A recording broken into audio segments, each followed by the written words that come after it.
Hola, hola hermanos en Cristo. Aquí nuevamente les habla desde Chile su amigo Manuel Troncoso para hacer una comparación del texto bíblico de, eh, de la Biblia de nuestro pueblo de Luis Alonso Choquel, del libro de Primera de Corintios, capítulo 9, versículo 5.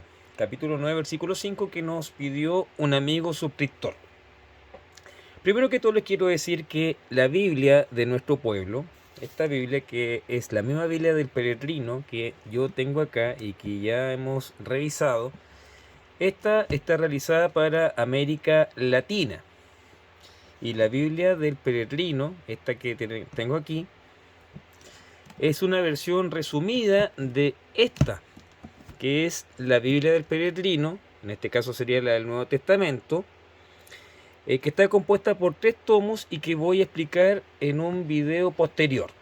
Entonces ahora vamos a hacer lectura del libro de Primera de Corintios. Primera de Corintios, lo tengo aquí listo. Versículo 9, capítulo 9, perdón, versículo 5. Entonces aquí tenemos el 9 y aquí tenemos el 5. Pero siempre hay que leer un texto dentro de un contexto. No podemos leerlo de manera aislada. Entonces vamos a hacer la lectura. Pero, ¿no soy libre? ¿No soy apóstol? ¿No he visto a Jesús, Señor nuestro? ¿No son ustedes mi obra de apóstol al servicio del Señor? Si para otros no soy apóstol, para ustedes lo soy. El sello de mi apostolado para el Señor son ustedes. Mi defensa ante los que me juzgan es esta. No tenemos derecho a comer y beber. No tenemos derecho a hacernos acompañar de una esposa cristiana como los demás apóstoles, los hermanos del Señor y Cefas. ¿O somos Bernabé y yo los únicos que no tenemos derecho a dejar de lado otros trabajos? ¿Quién ha servido como soldado pagando sus propios gastos? ¿Quién planta una viña y no come sus frutos? ¿Quién cuida de un rebaño y no se alimenta de su leche? Mi argumento no es puramente humano. También la ley lo dice. En la ley de Moisés está escrito: no pondrás bozal al buey que trilla. Bien, lo vamos a dejar hasta ahí. Palabra de Dios, te alabamos, Señor. Entonces aquí tenemos que ver el versículo número 5, que comienza acá, que dice: no tenemos derecho a hacernos acompañar de una esposa cristiana como los demás apóstoles, los hermanos del Señor y Cefas. Entonces vamos a leer el comentario que nos dice esta Biblia, la Biblia de nuestro pueblo, que sería en este caso la Biblia del peregrino para América Latina. El comentario dice así. Voy a levantar esto un poquitito y dice así. Comienza diciendo que es libre y apóstol, como el que más, pues, ¿no he visto a Jesús nuestro Señor? Prueba de ello, el sello de mi apostolado para el Señor son ustedes.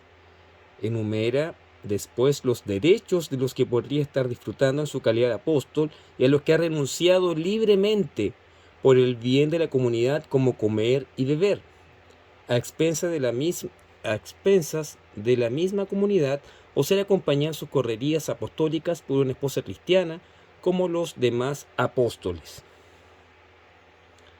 A Pablo le indigna sobre todo que le critiquen el derecho a la libertad de trabajar con sus manos para su propio sustento y no ser gravoso a nadie. Esto del trabajo manual de Pablo, humilde tejedor de tiendas y toldos, no iba muy de acuerdo con la cultura grecorromana, que consideraba todo trabajo manual como quehacer de esclavos y por tanto en este caso indigno de un apóstol y fundador de comunidades cristianas. Entonces, aquí estamos analizando el versículo 5. No tenemos derecho a hacernos acompañar de una esposa cristiana como los demás apóstoles, los hermanos del Señor y Cefa. Bien, entonces querrá decir el apóstol Pablo que él eh, quería ser acompañado, quería estar casado, quería tener una esposa para que lo acompañara en su viaje, como lo eran los demás apóstoles? No, Pablo no está reclamando nada de eso, porque dentro del mismo contexto, si retrocedemos un poco y leemos la misma carta de 1 Corintios que escribió San Pablo, y vemos acá a qué se refiere cuando habla del matrimonio y el celibato. Presten atención. En cuanto a las preguntas que me hicieron en su carta, contestó: es mejor que el hombre no tenga relaciones con la mujer. Sin embargo, para evitar la inmoralidad, cada hombre tenga su mujer y cada mujer su marido. Cumple el marido su deber con la mujer y lo mismo la mujer con el marido. La mujer no es dueña de su cuerpo, sino el marido. Lo mismo el marido no es dueño de su cuerpo, sino la mujer. No se nieguen el uno al otro, si no es de común acuerdo, o por un tiempo para dedicarse a la oración. Después, dice acá, después únanse de nuevo, no sea que Satanás los tiente, aprovechándose de que no pueden contenerse. Esto lo digo como una concesión, no como una obligación, porque desearía que todos fueran como yo, solo que cada uno recibe de Dios un don particular, a unos este y a otros aquel. A los solteros y a las viudas les digo que es mejor que se queden como yo, pero si no pueden contenerse, que se casen. Más vale casarse que vivir consumido en malos deseos. Entonces, como ustedes se pueden dar cuenta, aquí el apóstol dice explícitamente de que él era virgen, que él era célibe. Es decir, no tenía relación con ninguna mujer. Y él recomienda, no obligando, que las personas que quieren ser célibes, que lo sean.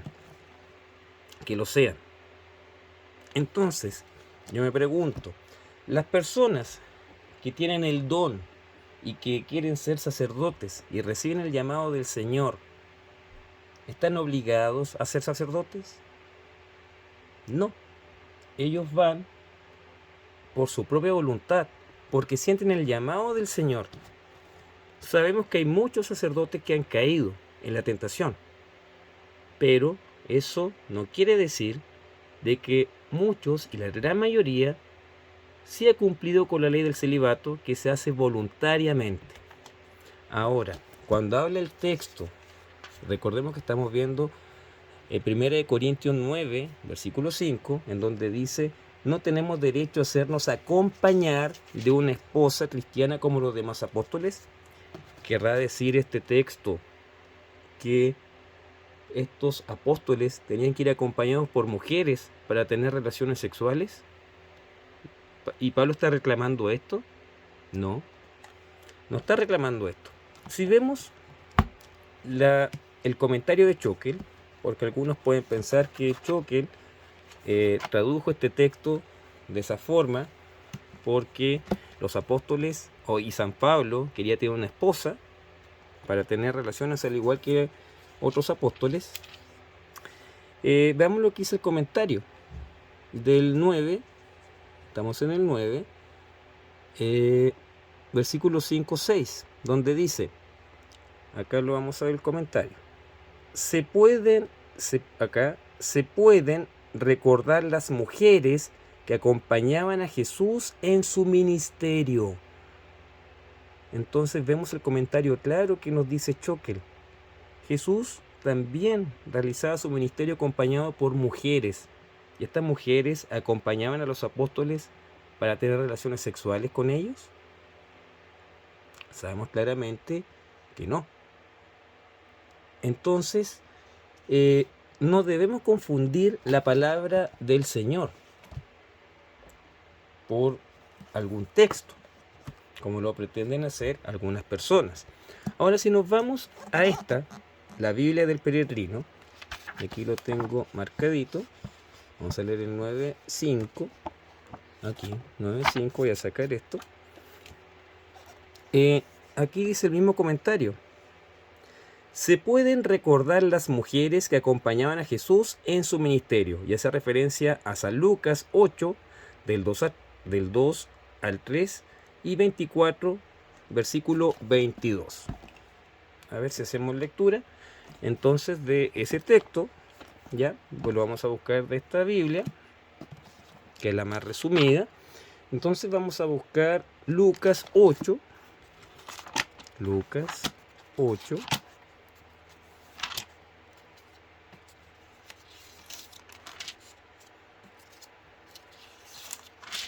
Lucas 8,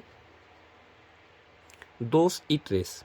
Dice: Lo acompañaban los 12 y algunas mujeres que había curado de espíritus inmundos y de enfermedades: María Magdalena, de la que habían salido 7 demonios; Juana, mujer de Cusa, mayordomo de Herodes; Susana y muchas otras que lo atendían con sus bienes.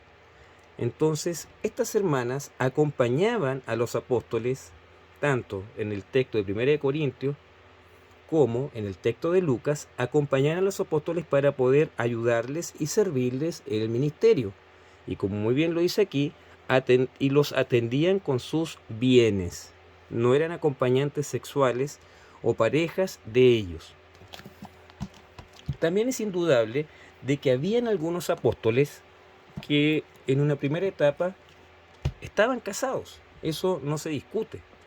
Pero con el tiempo, después, ya los primeros obispos, sacerdotes, comenzaban a seguir el ejemplo de San Pablo. Y el ejemplo de San Pablo era que de manera voluntaria, y como lo dice aquí el texto de la Biblia del Peregrino, que lo vamos a leer acá, en 1 Corintios de nuevo. Aquí estamos en 1 Corintios.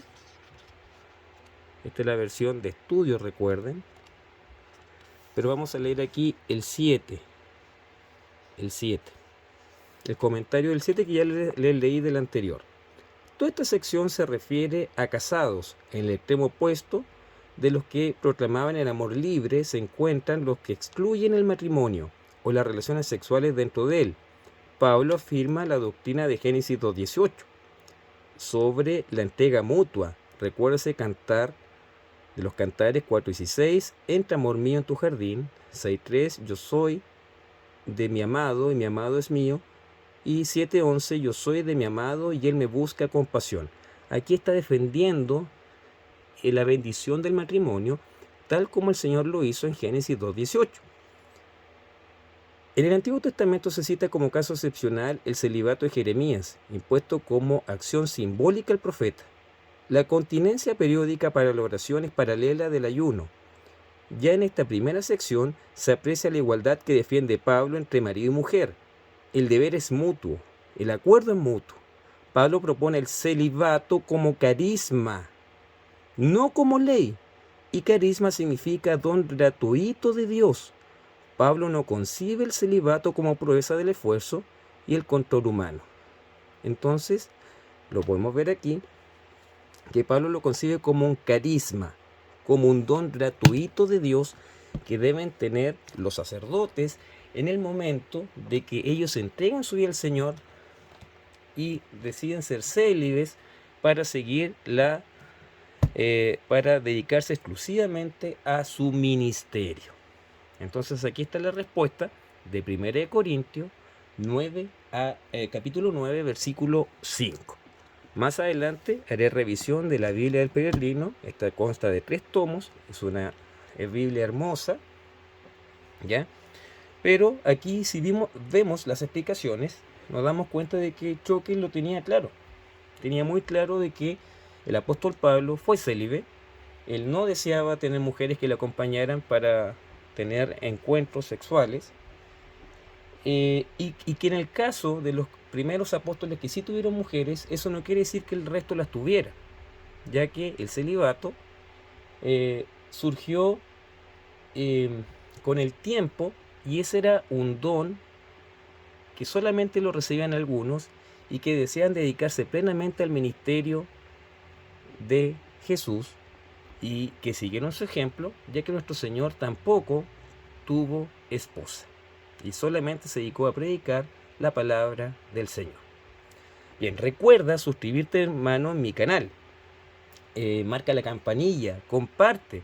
Recuerda que también puedes evangelizar mostrando estos videos y ten presente de que Dios siempre está en cada uno de nosotros y debemos seguir su mensaje de amor y de predicar la buena noticia y la palabra del reino a las personas y principalmente a nuestros hermanos católicos que desconocen el enorme legado y el enorme tesoro que tenemos en nuestra Santa Iglesia Católica, y que por medio de las escrituras y la tradición apostólica podemos conocer la interpretación gracias al legado de los primeros apóstoles. Que Dios les bendiga y nos vemos en un próximo video. Chao amigos, que estén muy bien.